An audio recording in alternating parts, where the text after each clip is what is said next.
तो आज हमारे हाथ में एक बड़ी दिलचस्प चीज है, एक स्कूल की फील्ड ट्रिप रिपोर्ट। पहली नजर में तो ये बस रेडियंट चिल्ड्रन स्कूल के बच्चों के पटना घूमने का एक छोटा सा ब्यौरा लगता है। हाँ, मतलब लगता है कि पटना म्यूजियम गए, फिर बापू टावर चले गए और बस हो गया। बिल्कुल, लेकिन हमने इसे इसलिए चुना क्योंकि ये असल में शिक्षा और प्रेरणा के मनोविज्ञान पर एक बेहतरीन केस स्टडी है। इसमें जो सिद्धांत काम कर रहे हैं वो सिर्फ क्लासरूम तक सीमित नहीं है। नहीं, बिल्कुल नहीं। ये तो कॉर्पोरेट ट्रेनिंग से लेकर हमारी अपनी जिंदगी तक में हर जगह लागू होते हैं। सही कहा। और ये देखना भी बड़ा मजेदार है कि कैसे एक सामान्य सी दिखने वाली यात्रा को इतनी सोच समझकर डिजाइन किया जा सकता है कि उसका असर बहुत गहरा हो। ये सिर्फ बच्चों को बाहर घुमाने के लिए नहीं था, इसके पीछे एक मकसद था, एक एक कहानी थी जो उन्हें बताई जा रही थी। बिल्कुल। स्रोत में एक लाइन है जो इस पूरे इरादे को पकड़ लेती है। आज का दिन सिर्फ घूमने का नहीं था, बल्कि सीखने, समझने और बड़े सपने देखने का दिन था। तो चलिए आज इसी डिजाइन को समझने की कोशिश करते हैं। हाँ, हम इस यात्रा को दो हिस्सों में देखेंगे। पहला पटना म्यूजियम, जहां अतीत से मुलाकात हुई, और फिर बापू टावर। हाँ, बापू टावर, जहां से भविष्य की एक झलक मिली। और फिर हम जोड़कर देखेंगे कि ये सब मिलकर क्या तस्वीर बनाता है। हाँ, और ये भी कि इस तरह के अनुभव क्यों जरूरी है। मतलब आज की दुनिया में जहाँ हर कोई भविष्य की स्किल्स की बात कर रहा है, कोडिंग, एआई, है ना? हाँ, बिल्कुल। ऐसे में ये स्कूल अपने बच्चों को इतिहास दिखाने क्यों ले जा रहा है? ये एक बहुत जरूरी सवाल है। बहुत अच्छा पॉइंट है। तो चलिए फिर म्यूजियम से ही शुरू करते हैं। स्रोत बताता है कि बच्चों ने वहां प्राचीन मूर्तियां, पुराने सिक्के और महत्वपूर्ण अवशेष देखे। और ये सब देखकर उनकी उनकी आंखों में एक नया उत्साह, एक नई जिज्ञासा जग उठी। मुझे ये पढ़कर ऐसा लगा कि जैसे इतिहास की वो भारी भरकम किताबें अचानक उनके सामने जिंदा हो गईं।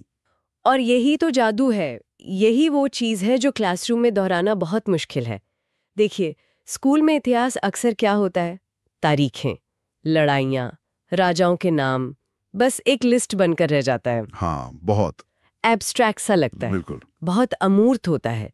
लेकिन जब आप उस दौर का एक सिक्का अपनी आंखों के सामने देखते हैं, जिसे शायद हजारों साल पहले किसी ने अपनी जेब में रखा होगा, तो इतिहास अचानक पर्सनल हो जाता है, ठोस बन जाता है। सही बात है। आप उस कहानी का हिस्सा महसूस करने लगते हैं। हाँ, लेकिन यहाँ एक बड़ा सवाल भी उठता है। स्रोत की एक लाइन है, जो अपनी इतिहास को जानता है वही अपना भविष्य मजबूत बनाता है। अब ये सुनने में तो बहुत अच्छा लगता है, पर इसका असली मतलब क्या है?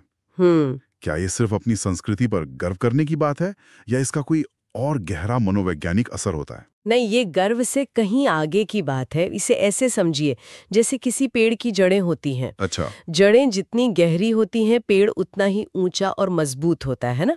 वो तूफानों का सामना कर पाता है। हाँ। जब बच्चे अपने इतिहास से जुड़ते हैं तो उन्हें एक पहचान मिलती है, एक निरंतरता का एहसास होता है कि वो एक बहुत लंबी कहानी का हिस्सा है। ये उन्हें एक आधार देता है। आजकल के दौर में जहां पहचान को लेकर इतनी उलझन है, ये एक बहुत शक्तिशाली एहसास है। तो ये एक तरह का इमोशनल एंकर है, एक भावनात्मक लंगर। बिल्कुल। और ये सिर्फ भावनात्मक नहीं है, ये हमें सोचने का एक फ्रेमवर्क भी देता है। जब हम देखते हैं कि हमारे पूर्वजों ने कितनी मुश्किलों का सामना किया, कैसे कैसे समाधान निकाले, अच्छा। तो हमें अपनी समस्याओं को देखने का एक नया नजरिया मिलता है। हम सीखते हैं कि बड़ी से बड़ी चुनौती से भी निपटा जा सकता है। ये लचीलापन, मतलब रेजिलियंस सिखाता है। अरे वाह।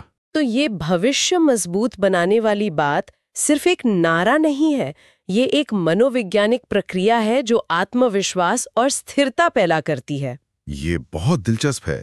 यानी म्यूजियम का मकसद सिर्फ जानकारी देना नहीं था, बल्कि एक मजबूत मानसिकता की नींव रखना था। बिल्कुल। अच्छा, तो बच्चों को ये मजबूत नींव मिल गई, वे अपनी जड़ों से जुड़ गए, और इसके ठीक बाद उन्हें बापू टावर ले जाया गया। ये तो बिल्कुल बिल्कुल उल्टा अनुभव है। हाँ, इतिहास की गहराइयों से निकलकर शहर के सबसे ऊंचे पॉइंट पर पहुंचना, ये बदलाव तो बहुत नाटकीय लगता है। और ये जानबूझकर किया गया है। ये एक बेहतरीन कहानी कहने की तकनीक है। अच्छा, कैसे? पहले आपने किरदार को उसकी दुनिया, उसकी जड़ें दिखाईं, और फिर आप उसे एक ऐसी जगह ले गए जहां से वो पूरी दुनिया को एक नए नजरिए से देख सके। ये एक क्लासिक हीरोज जर्नी का हिस्सा है। वाह, मैंने इसे इस तरह से नहीं सोचा था।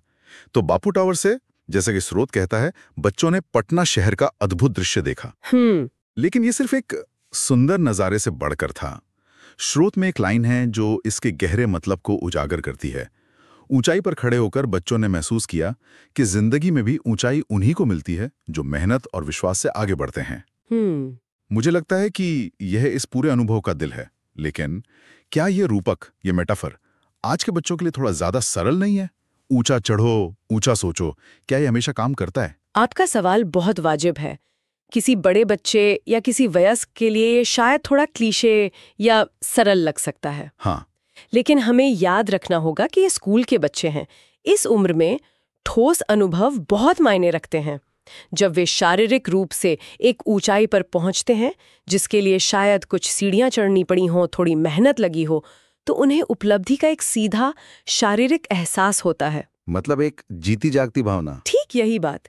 ये सिर्फ एक बौद्धिक विचार नहीं है, ये एक महसूस किया गया अनुभव है। और जब इस शारीरिक उपलब्धि की भावना को जीवन में ऊंचाई पाने के अमूर्त विचार से जोड़ा जाता है, तो वो विचार उनके मन में गहराई से बैठ जाता है।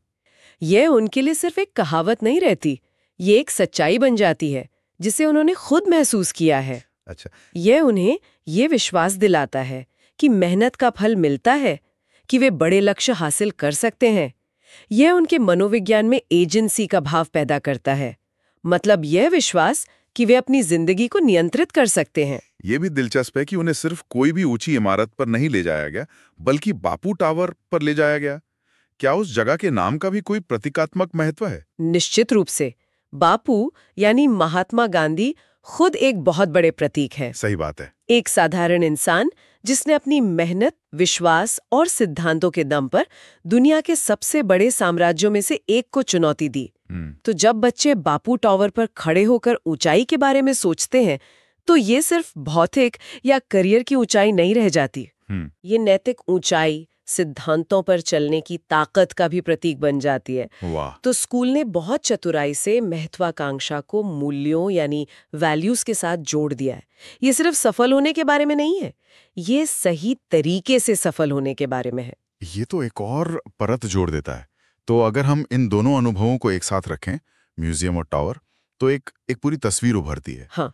म्यूजियम ने उन्हें जड़ें दी और टावर ने उन्हें उड़ने के लिए आसमान दिखाया। एक तरह से अतीत और भविष्य के बीच बनाया गया एक पुल है। हाँ, और ये अनुभवात्मक शिक्षा यानी एक्सपीरियंशियल लर्निंग का एक क्लासिक उदाहरण है, जिसके बारे में स्रोत भी बात करता है। सही। स्कूल सिर्फ ये नहीं कह रहा कि अपने इतिहास को जानो और बड़े सपने देखो, वो बच्चों को एक ऐसी यात्रा पर ले जा रहा है जहां वे इन दोनों विचारों को खुद अनुभव करते हैं। सीखना एक पैसिव प्रक्रिया नहीं रह जाती जहां टीचर बोल रही हैं और बच्चे सुन रहे हैं। ये एक सक्रिय, एक एक्टिव खोज बन जाती है। मुझे याद है, मेरे स्कूल में भी एक बार हमें एक पुरानी हवेली में ले जाया गया था। अच्छा। मुझे आज भी इतिहास की किताबों से ज्यादा उस हवेली की दीवारों की ठंडक और वो पुरानी लकड़ी की गंध याद है। बिल्कुल। उस एक दिन ने मुझे इतिहास से जितना जोड़ा, उतना शायद 6 महीने की क्लास ने भी नहीं जोड़ा होगा। और यही इस तरीके की ताकत है। भावनाएं, इमोशंस, वो हमारी याददाश्त को मजबूत करती हैं। जब हम कुछ महसूस करते हैं, चाहे वो जिज्ञासा हो, आश्चर्य हो या उपलब्धि का एहसास, तो उससे जुड़ी जानकारी हमारे दिमाग में हमेशा के लिए बस जाती है। यह स्कूल सिर्फ ज्ञान नहीं दे रहा है, ये यादें बना रहा है, और यही यादें आगे चलकर प्रेरणा का स्रोत बनती है। पर क्या इस तरह की शिक्षा की कोई सीमाएं या चुनौतियां भी हैं? ये सब सुनने में तो बहुत अच्छा लगता है, लेकिन क्या ये हमेशा व्यवहारिक है? ये एक बहुत महत्वपूर्ण सवाल है। इसकी कई चुनौतियां हैं। पहला, ये महंगा होता है और संसाधनों पर निर्भर होता है। हाँ, ये तो है। हर स्कूल शायद अपने बच्चों को इस तरह की यात्राओं पे नहीं ले जा सकता। दूसरा, इसमें लॉजिस्टिक्स और सुरक्षा की बहुत बड़ी जिम्मेदारी होती है। बिल्कुल। और तीसरा और सबसे जरूरी, इसका असर इस बात पर निर्भर करता है कि इसे फ्रेम कैसे किया जाता है। अगर टीचर सिर्फ उन्हें ले जाकर छोड़ दें और बाद में उस पर चर्चा ना करें, तो ये सिर्फ एक पिकनिक बनकर रह सकता है। अच्छा। इस अनुभव को सीखने में बदलना टीचर का काम है।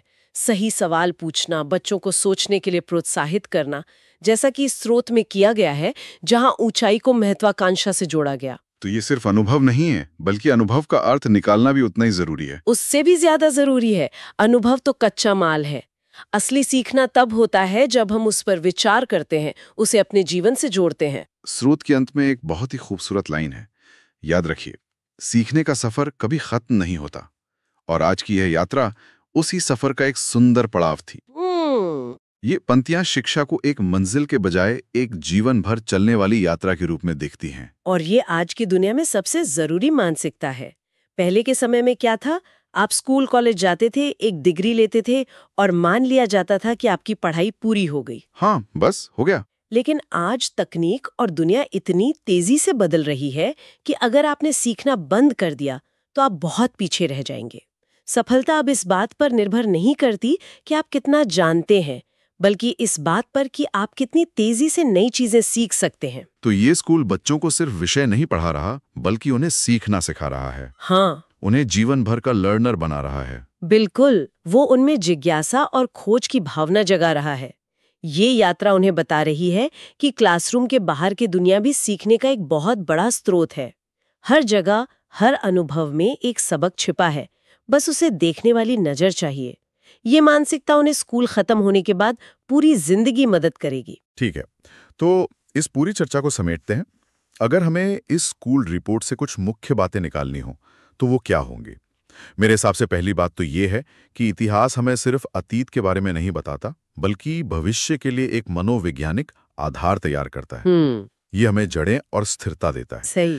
दूसरा, ये कि भौतिक अनुभव, जैसे कि किसी ऊंची जगह पर चढ़ना, वो अमूर्त विचारों जैसे महत्वाकांक्षा और आत्मविश्वास को सिखाने का एक बहुत शक्तिशाली जरिया हो सकते हैं। और वो सीखने को यादगार बना देता है। बिल्कुल यादगार बना देता है। और तीसरा, जो शायद सबसे महत्वपूर्ण है, कि असली शिक्षा तथ्यों को रटना नहीं है, बल्कि अनुभवों के माध्यम से दुनिया को समझना है। ये सीखने को एक सक्रिय और जीवन भर चलने वाली रोमांचक यात्रा बनाता है। बिल्कुल। ये विवरण भले ही एक छोटे से स्कूल ट्रिप का है, लेकिन इसके सिद्धांत सार्वभौमिक हैं। ये हमें याद दिलाता है कि हम सब अपनी अपनी सीखने की यात्रा पर हैं, चाहे हमारी उम्र कुछ भी हो। और इसी बात पर हमारे श्रोताओं के लिए एक सोचने वाला सवाल छोड़ जाते हैं। ये रिपोर्ट दिखाती है कि